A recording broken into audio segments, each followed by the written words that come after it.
আসসালামু আলাইকুম। I M A machine man. তো মেশিনে আমারে ছাড়ে না, আমিও মেশিনটা ছাড়ি না। আমিও চিন্তা করে রাখছি যতদিন বাচ্চা আছি মেশিনটা ছাড়া ছাড়ি নাই, মেশিনটা লইয়ে থাকবাম।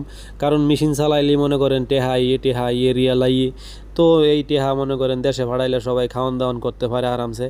তো এই ওমানের রিয়াল মনে করেন বর্তমানে চলতেছে 1 রিয়ালে বাংলা 315 টাকা। তো আলহামদুলিল্লাহ ভালো আছি। এই যে মেশিন চালাইতেছি এখন ববিন শেষ হয়ে গেছে, সিলাইতে এখন ববিনটা বইরে লইতাছি, নতুন একটা ববিন লাগাইতেছি মনে করেন। তো এই কোম্পানিতে আছি আলহামদুলিল্লাহ, চায়না একটা ফ্যাক্টরি। তো বহুদিন ধরে আমি গার্মেন্টসে কাম করতাম দেশেতে আইসি বিদেশে আনার পরেও মনে করেন এই সেলাই আমার টানে। তো সেলাই যখন টানে আমি ভাবলাম যে সেলাই যখন টানতেছে তাহলে সেলাইয়ের কাছে যাই। যেমন মনে করেন আপনি যদি কেউ ভালোবাসেন তারে কিন্তু আপনি বিয়ে করেন না, তাহলে কিন্তু জীবনে ভুল করবেন।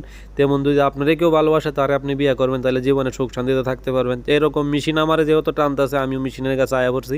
কারণ মেশিন যেহেতু টানতেছে মেশিন আমারে ভালো কিছু দেওয়ার চেষ্টা করব। আর আমি যেহেতু কাম জানি তো এই জন্য মেশিনটারই ভালোবাসে কাছে আয়া পড়লাম আবার। তো দোয়া করবেন ইনশাল্লাহ। সেলাইয়ের কাম করতেছি, আর সেলাই তো আমি আগে থেকেই জানি, আপনারা জানেন গার্মেন্টসে ছিলাম। তো এখন আলহামদুলিল্লাহ কাম করতেছি। কামটা যদি ভালো করে শিখতে পারি তাহলে কাজ শেখার মূল্য আছে সব জায়গাতে। যে জায়গায় যাবেন আপনি যদি কাম জানেন তাহলে সব জায়গায় মূল্য পাইবেন। আর যদি আপনি কাম না জানেন তাহলে অবশ্যই মূল্য পাইতেন না। যদি আপনি লেখাপড়া জানেন তাহলে অবশ্যই লেখাপড়ার মূল্য আছে। আমরা কিন্তু আগে বুঝি নাই, এই জন্য আমরা আগে লেখাপড়া করে নেই, ভাবতাম মনে হয় হয়তো কাম কাজ করলেই সব কিছু হইব। কিন্তু আসলেই না। যে জায়গায় যান, যে রাষ্ট্রে যান, যে জায়গায় থাকেন না কেন, লেখাপড়াটা আপনার জীবনের বহুত মূল্যবান জিনিস। আমরা অনেকেই আছে আলসামি করে দুষ্টামি করে লেখাপড়া করতাম না একটা সময়ে।